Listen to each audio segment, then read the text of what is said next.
না সবার মুখে মুখে আপা নাকি আবার আসবে? আপনার মতামত কি?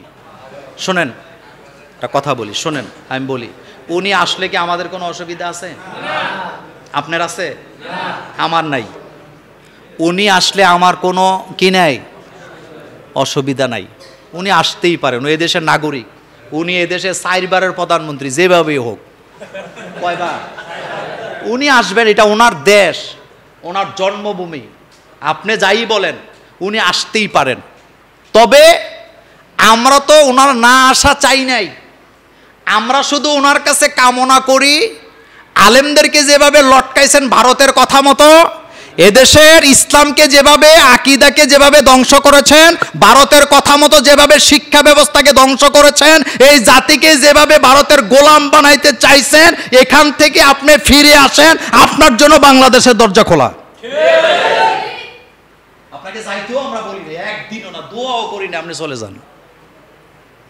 কিন্তু এই দেশটা একটা স্বাধীন দেশ। বাংলাদেশটা কি দেশ? এটা কি ভারতের গোলাম? না। ভারতের কোনো অধিকার নাই আমার দেশের রাজনীতি নিয়ে নাক গলাবার। তবে মনে করে না ভারতের এখান থেকে চলে গেছে, এখনো জায়গায় জায়গায় আছে, এখনো জায়গায় জায়গায় বসে আছে।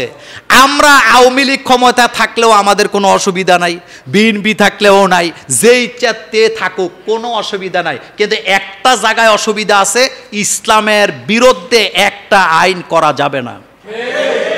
আপনি এমন একটা সংবিধান কেন বানাইতে গেলেন যে সংবিধানে একটা ধারাই থাকতে হবে, আল্লাহর উপরে আস্থার বিশ্বাস রাখলে এদেশের রাজনৈতিক দল নিবন্ধন পাবে না, এই রকমের কুফরি ধারা বাংলাদেশের কোন সংবিধানে থাকা এটা মানায় না।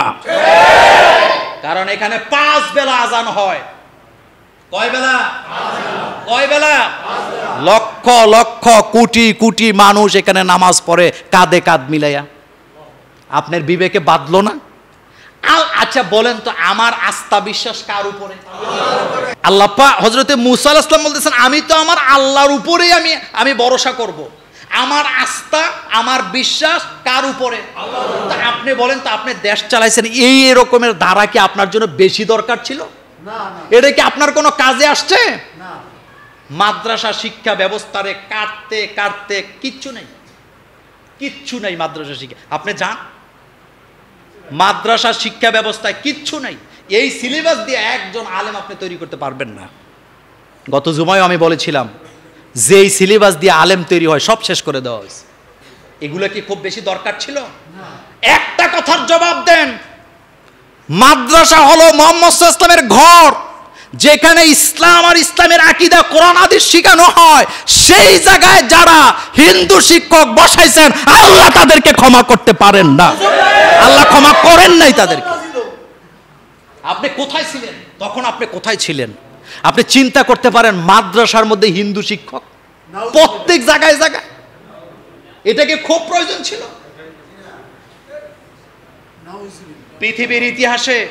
পৃথিবীর ইতিহাসে আপার চাইতে একসাথে এত বেশি মসজিদ কেউ বানায় নাই। কিন্তু আপনি মসজিদ বানাইছেন, মসজিদ আপনি বানাইছেন, আপনি যাবেন মসজিদে যেয়ে দেখবেন মসজিদ কি অবস্থা, কিভাবে বানাইছেন। মসজিদ বানায়া কোটি টাকা থাকলে, মুসল্লি না থাকলে এই মসজিদের কোনো দাম নাই। আমাকে একজন মডেল মসজিদের খতিব বলছেন, আমি এখন তাহাজ্জুদ পড়ে দোয়া করি যে আল্লাহ আমাকে এর থেকে মুক্তি দাও, আমি কেন মডেল মসজিদের ইমাম হতে গেলাম? আপনার টাকা থাকলে একটা মসজিদ বানাইলে মুসল্লি আসবে না, মসজিদ জনগণের জন্য উন্মুক্ত করে দিতে হবে।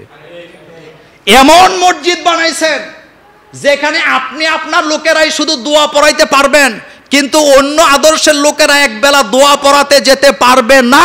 এটা মসজিদ হতে পারে না, জাতির সাথে তামসা করা হয়েছে। মসজিদ সবার জন্য উন্মুক্ত, সবার জন্য উন্মুক্ত। এগুলো কি করার খুব বেশি দরকার ছিল? আচ্ছা বলেন তো, মাহফিলে বাধা দেওয়ার দরকার ছিল? মাহফিল হবে বাংলাদেশে, আপনি বাধা দিবেন কেন? আপনি বলবেন এখানে রাজনীতি, তো এখন কি রাজনীতি কথা হয় না? এখন হয় না? কই মাহফিলে তো কোনো গন্ডগোল হয় না। এক ঝুমুরের মাহফিল, আপনারা কি পেরেশানিটা আমি আর কাশেম ভাই করছি, এরপরে আমাদের কি সাদেক মাস্টার কই আছে, কি পেরেশানি করছি আল্লাহ সাক্ষী আছে। 3টা অনুমতি আনার পরেও ডক্টর আবুল কালাম আজাদ যখন আলোচনা করতেছিল, এরপরও গাড়ি লয়ে হইনির ভূতেরা দাঁড়াইছে। এগুলা মনে আছে? কেন এগুলা হবে কেন? আমাদের মাহফিলের 15 দিন আগে আরেকটা গান গায়ে গেছে সামনে, কোনো বাধা নাই। কথা ঠিক বলছি? অথচ বাংলাদেশের সবচেয়ে বড় মাহফিল হয়তো এই জুমুরে। আপনারা সাক্ষী আছেন, এই জাতি সাক্ষী আছে। আপনাদের বুড়িচংয়ের টিউনু কি বলতেছে, কই এত বড় মাহফিল করার দরকার কি, যেই মাহফিলের প্রচারণা মঙ্গল গ্রহে গেছে। আমি সেদিন বলেছিলাম এই মাহফিলের প্রচারণা মঙ্গল গ্রহে নয়, আল্লাহর আরশে আজিমে চলে গেছে। এগুলা কি ভালো কাজ ছিল? কেন দরকার ছিল? তখনকার সময় আপনাদের এলাকার 2 চেয়ারম্যান আমার সামনে অনেক চেষ্টা করছে মাহফিলের জন্য, তাও পারে নাই। সব কথা উপর উপর উপর। কেন? এগুলা কি বেশি দরকার ছিল? আমি আমার 16 বছরের জীবনে কত মাহফিলের স্টেজ থেকে, কত মাহফিলের জায়গা থেকে ফেরত আসছি, আল্লাহ ছাড়া, আমি ছাড়া, আমার ড্রাইভার আর আমার পিএ ছাড়া কেউ জানে না। একটা কথাই বলতাম, ফেসবুকে দিস না, কোনো প্রচারণা করি নাই, হাজার হাজার মাহফিল আমাদের। এটা কি খুব বেশি দরকার ছিল? এগুলা করার কি দরকার ছিল? কি দরকার ছিল? আলেম ওলামাকে, জসিমউদ্দিন রহমানের মতো লোক, নাম শুনছেন? কি মাপের আলেম, বছরের পর বছর নির্যাতন করে করে শেষ করে দিস। হাজার হাজার আলেমের উস্তাদ, মুফতি কাজী ইব্রাহিম সাহেবের মতো আলেম, পৃথিবীতে আধুনিক আলেমদের মধ্যে অন্যতম একজন আলেম হচ্ছেন মুফতি কাজী ইব্রাহিম। লক্ষ লক্ষ হাদিস যার মুখস্থ, তার আঙ্গুল পর্যন্ত প্লাস দিয়া টেনে তোলা হয়েছে। আচ্ছা, আলেমরা কি চোর? আলেমরা কি ডাকাত? আলেমরা কি হাইজেকার? আলেমরা কি চাঁদাবাজি করে? এগুলা করার দরকার কি ছিল? কোথায় হাউন আঙ্কেল এখন? কোথায় পিচ্চি বাচ্চা বক্তা, কি নাম? আপনি তার বক্তব্য শুনছেন? তাকে ল্যাংটা করা হয়েছে, তাকে ল্যাংটা করানো হয়েছে হাতির জিলের কাছে নিয়ে। সে নিজে বলেছে, একজন আলেমকে ল্যাংটা করানো মানে হলো একটা জাতিকে ল্যাংটা করে দেওয়া। আপনি এখন মুছে তেল দেন, আপনার কাছে এখন 1 মাসের মধ্যে আপনি অস্থির হয়ে গেছেন। আপনার মনে নাই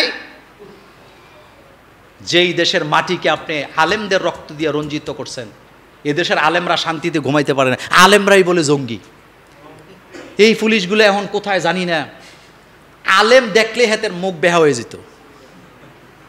আশ্চর্য ব্যাপার, আলেমরা কোনো সিএনজি স্টেশনে এদের কি তুলে? আচ্ছা বলেন, আপনি বুকে হাত দেন, আপনি যদি আপনার মায়ের সন্তান হয়ে থাকেন, বাপের সন্তান হয়ে, আপনি বুকে হাত দিয়ে বলেন, আপনি কোনো আলেমকে সিএনজি স্টেশনে সান্দাবাজি করতে দেখছেন? LGD, roads and highway, PWD থেকে শুরু করে যত সংস্থা আছে উন্নয়নের, কোন জায়গায় কোন আলেম টেন্ডারবাজি করতে দেখছেন? কোন জায়গা দখল করতে দেখছেন? তা আলেমদেরকে যে বছরের পর বছর ঠেঙ্গাইলেন, দৈরা দৈরা রিমান্ডে নিলেন, লটকাইলেন, কেন লটকাইছেন আপনি নিজেও জানেন না। আপনি নিজেও জানেন না, সব করছেন আপনার দাদা বাবু আপনার বুদ্ধি দিছে। তবে আপনারা আবার মনে করেন না মোল্লা ভাই সুযোগ পাইছেন। 16 বছরে আমার মুখ বন্ধ ছিল না, সাক্ষী দেন। বন্ধ ছিল কোনোদিন? কেন বন্ধ হয় নাই জানেন? কারণ কথা তো আমি আমার বাপেরটা বলি না, কথা বলি কার? জন্মাইছি কয়বার, মৃত্যু কয়বার, তা আপনি আমার মেরে ফেলেন, সমস্যা কি? কিন্তু আমার প্রশ্ন একটা জায়গা, আলেমদেরকে এত নির্যাতন করার দরকারটা কি ছিল? কেন করলেন আপনি এটা? আপনার দরকারটা কি ছিল? তারা টেন্ডারবাজি করলো না, সাদাবাজি করলো না, ডাকাইতি করলো না, সিএনজি স্টেশন দখল করলো না, শিক্ষা প্রতিষ্ঠানের সভাপতি হইল না জোর কইরা, আপনি তাদেরকে মারলেন কেন?